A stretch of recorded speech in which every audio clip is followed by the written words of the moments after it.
कधी मला यावं लागते.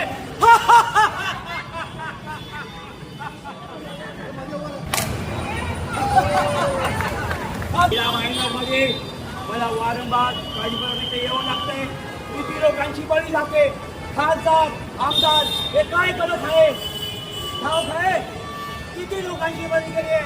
हे खड्ड्यात वारंवार मध्ये लहान लहान लेकरांची जीव गेला आहे.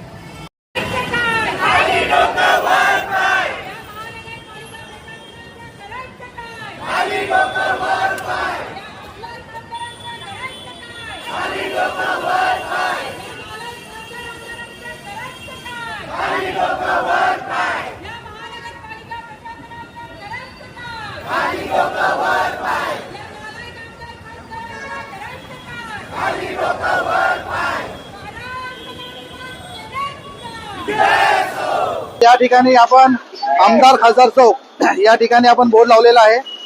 सन्माननीय मुख्यमंत्री साहेब, तुमच्या मार्गदर्शनाखाली महाराष्ट्रामध्ये कुठली अपेक्षा नाहीये.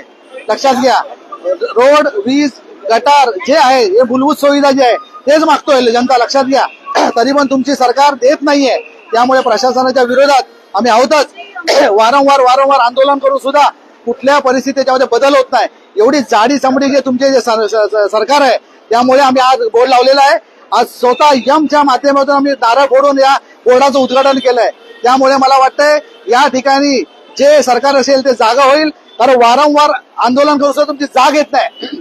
त्यामुळे आम्ही विचार केलाय की तुमची मुलं बाळ असतील, मेहुणा पुतण्या जे तुमचे असतील रिलेटिव्ह, त्यांच्या नावाने भरभराटी हो आणि तुमची पण भरभराटी हो. कारण वारंवार आंदोलन करून सुद्धा जर तुमची पोट भरत नसेल तर मला वाटतं पोट जेपर्यंत फुटत नाही तोपर्यंत तुमचं आज खाणं पिणं चालूच ठेवा.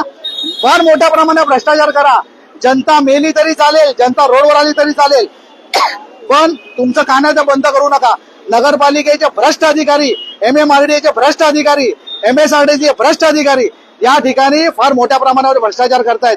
त्यांना पण मला विनंती आहे की आपलं परिवार सुखी राहायला पाहिजे. सुखी होऊन त्यांना मुलाबाळाची काळजी घ्या.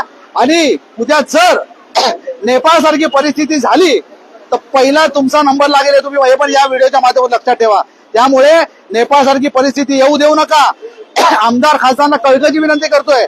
या ठिकाणी प्रशासनाला विनंती करतोय की नेपाळ सारखी जर परिस्थिती झाली तर हे जनता तुम्हाला दगडाने ठेचल्याशिवाय येणार नाही.